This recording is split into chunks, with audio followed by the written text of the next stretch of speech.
In this video, we're going to be looking at the first section of the first unit. We're going to be discussing statistics and essentially, as a whole and how we can use it to analyze data. So for this lesson, you should be able to, in the conclusion, be able to identify the individuals and variables in a data set, classify the variables as categorical or quantitative. You should also be able to summarize the distribution of a variable with a frequency table or a relative frequency table. The vocab for the lesson includes statistics, individual, variable, categorical variables, quantitative variables, distribution, frequency table, and relative frequency table. All right, so we live in a world of data. All of us at some point are exposed to books, articles, websites, or advertisements that display various forms of data. These can be from poll results to outcomes of medical studies to data on, say, gasoline prices or standardized test scores. The data is trying to tell us something. It's trying to tell us a story. And it's trying to describe a pattern or a trend or lack of a trend or lack of patterns. To understand what the data is saying, you need to learn more about statistics.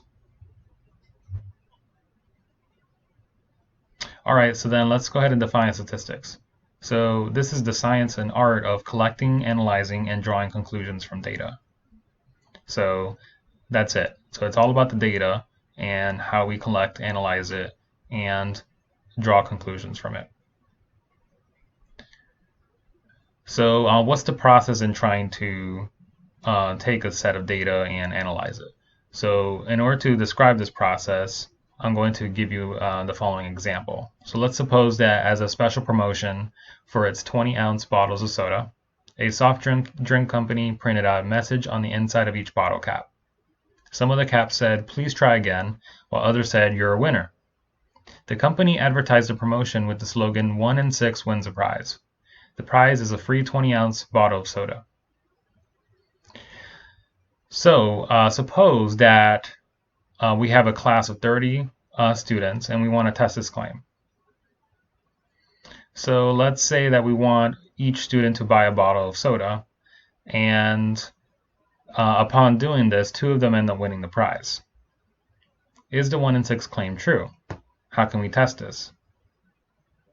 So we could have each and every student buy the soda like this example suggests, or we can put it to the test in a way that doesn't involve spending any actual money, running what we call a simulation. So in order to run this simulation, you can use something as simple as a die, a 6-sided die. So let's suppose that we make 6 the winning number, and that means that you got 1 in 6 chance of winning, right? There's 6 numbers in the die, and if you roll a 6, then you're the winner. So that there's 1 out of 6 chance that you're going to end up winning. So you can have, the entire class of 30 roll the dice and repeat multiple times, and then collect and analyze the results in a visual way, such as if you want to make a bar graph or some kind of graph or a table to tabulate the results. Then we can draw conclusions from the graph. Is it true? So what we just described here is what is known as a statistical problem-solving process. So let's go ahead and define what that is. So it's basically, like we said, a process. The first step in the process is to ask questions, clarify the research problem, and ask 1 or more valid statistics questions. So these are known as research questions, and your goal is to be able to answer the question from this process. The second step is to collect the data.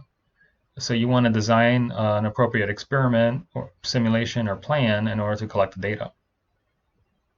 Then we want to analyze the data using any methods, statistical methods, whether it's graphing or any other numerical methods.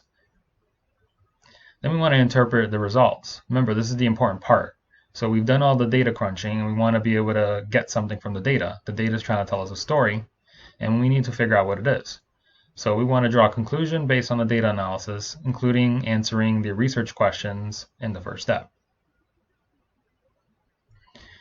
All right, so let's talk about classifying data, and we're going to use this table on roller coasters as an example. So if you look at the roller coaster column, there are 6 roller coasters. Now these roller coasters are known as individuals. So when you classify data, you generally have an individual and you have variables. So in this case, the variable is height. So the variable, remember, is essentially something that varies or changes value. So in this case, height changes values depending on which roller coaster you're discussing. So in this case, the individuals are the 6 roller coasters. The individuals are where you're trying to study in the data analysis process. So we're interested in the roller coasters. Now there are 5 variables here if you exclude the roller coaster type. So the 5 variables here are the type of roller coaster, the height, design, speed, and duration. So these are all variable types, if you will, and these are all variables that change value depending on the individual that you're discussing. So let's go ahead and define what an individual and variable is officially. So an individual is a person, animal, or thing that is described in a set of data. So like we were mentioning in this table, the individuals are the roller coasters that we're describing. A variable is an attribute that can take different values on for different individuals. So referencing the same table, when you have a variable, well, you have values for that variable. And the values of that variable need not be numerical. They can be descriptive or labels. So for example, design here has labels, whether it's a sit-down roller coaster or an inverted roller coaster. And those are still what we call values. So some variables are numerical and some are labels. There are a couple different types of variables. So there's a categorical variable, which are like the labels that we mentioned earlier. And there are the quantitative variables, which represent quantities or numbers, numerical values. Now these numerical values have to be able to be averaged and mean something important. So for example, if we take the speed column and we average those speeds, well, it makes sense that the average is going to be the average of the roller coasters, and that makes sense. So when you are looking at quantitative variables, ask yourself the question, can I take the average of this, and does it make sense? So let's go ahead and define the 2 variables. A categorical variable assigns labels that place individuals into particular groups or categories, which is why it's called categorical. A quantitative variable takes number values for which it makes sense to find an average.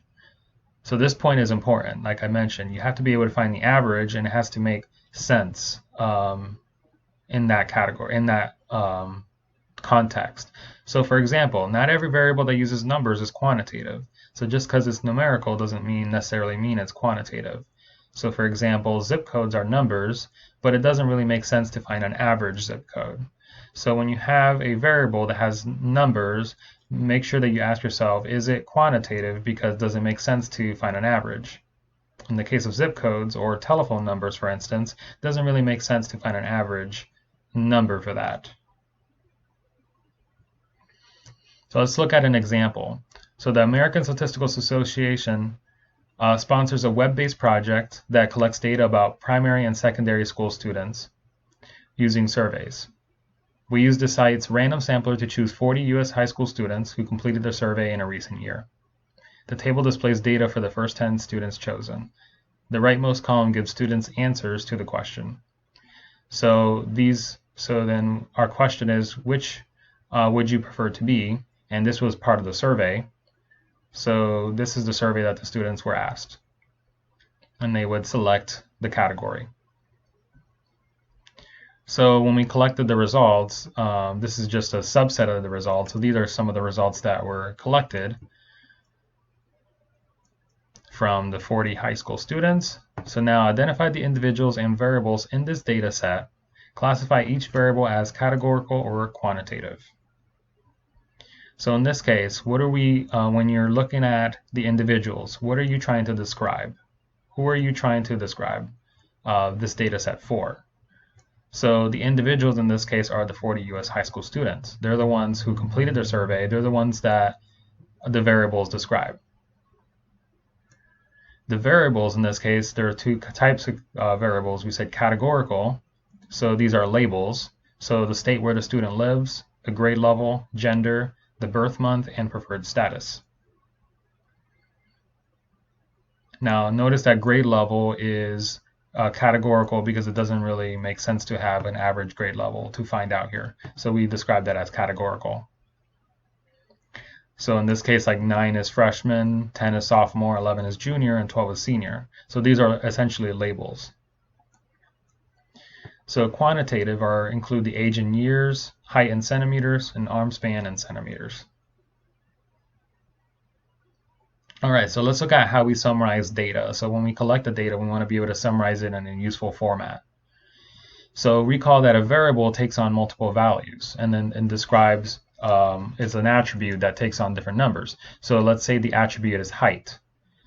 So in this case, the height can take on different values. So like 10 centimeters, 2 centimeters, or 1 centimeter, depending on who you're asking.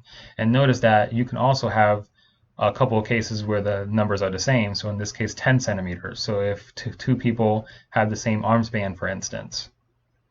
So we call it a variable because it varies, hence the word variable. So when we're talking about a distribution of a variable, we want to ask ourselves, what values does the variable take on, and how often does it take on these values? And that's what a distribution describes. So the distribution of a variable describes what values the variable takes on and how often it takes on those values. So let's go ahead and define distribution. So we said the distribution tells us what values the variable takes, how often it takes these values.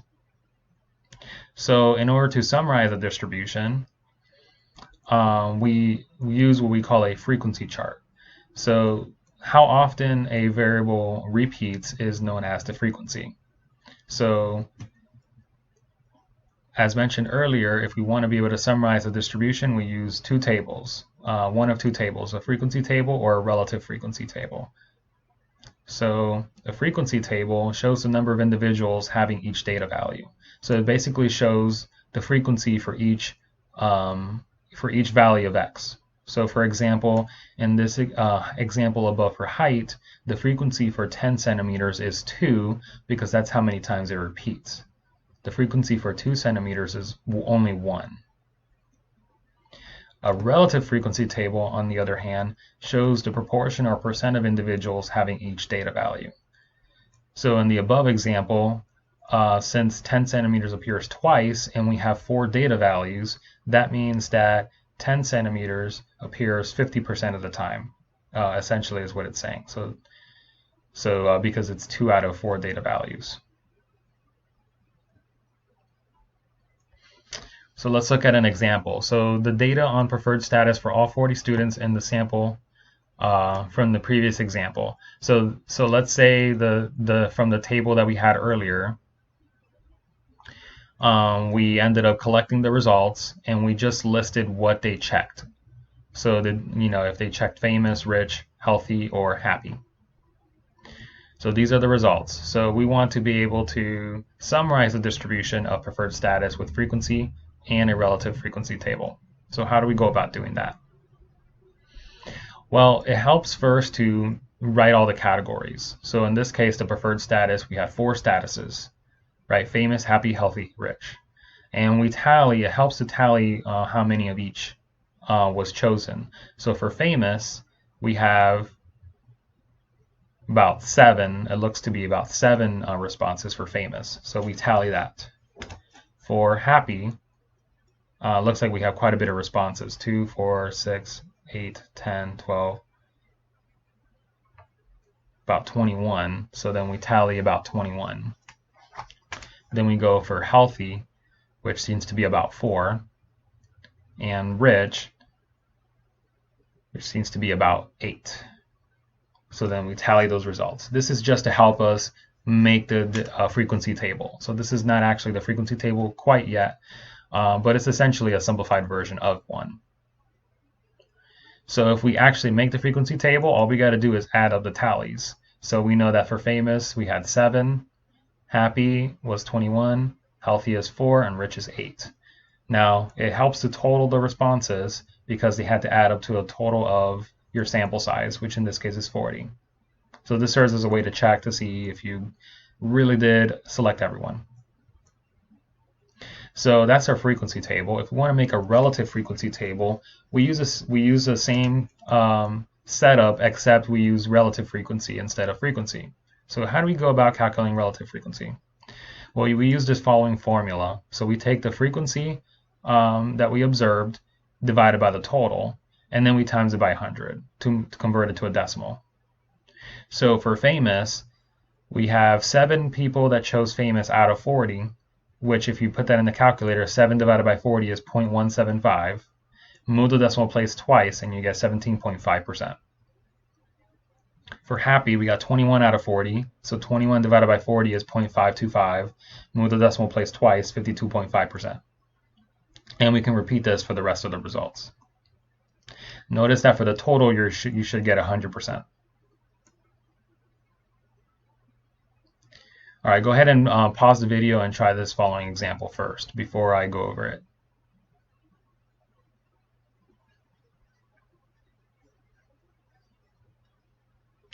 All right, so on the first day of a statistics course, the instructor gave all 20 students in the class a survey. The table below shows data from the first 10 students on the class roster. So we got the results, and they want us to identify the individuals and variables in this data set. Classify the variable as categorical or quantitative. All right, so if we want to focus on the first one, our individuals are the students that are taking the survey. Those are the ones that we're trying to describe from the variables in the data set. The variables, if we break it down by category, by type, the categorical variables include gender, class, dominant hand, the amount of homework done last night, and whether the student has a smartphone. Now, the reason why we chose homework done last night as categorical and not as quantitative, for instance, is because the students in here fall into different categories. So in this case, 0 to 14 minutes means they did not take time on homework. 15 to 29 minutes means they took a moderate amount of time on homework, etc. So when you're looking at, intervals of numbers, you can kind of consider them as categories in this instance. So in this case, we classify them as categorical because depending on which category or interval of time spent on homework you fall in. So quantitative includes GPA, pulse rate, children and family, and amount of sleep and hours. In these cases, it makes sense to take an average GPA, for instance, an average pulse rate, the average amount of children in the family, kind of makes sense to do, and the amount of sleep on average, makes sense. All right, so to answer the second part of the question, they give us the ages of the 20 students in the class, and they want us to use a frequency table and relative frequency. So we're going to go ahead and start with the frequency table. So we have all of the categories for the ages. So for the age of 14, we have about 3. So I'm going to go ahead and go straight for the 3. I'm not going to bother tallying the results. You can tally them if you'd like. But I'm just going to add them as I see it. All right, so for 15, looks like we only have 1 for 15. 16 looks like we have 3. 17 looks like we have 10. And 18 looks like we have 3. So if we tally the results, we should get 20, which in this case makes sense. Then we start with the relative frequency table using the formula. Relative frequency is frequency divided by total. Then we convert it to a percent by moving the decimal place over twice to the right. So for 14 years of age, we had 3 students that were 14 out of 20. 3 divided by 20 is 0.15. Move the decimal place twice, and that's 15%. So go ahead and repeat for the rest of the results, and you get a total of 100%. This should always be 100% for the total.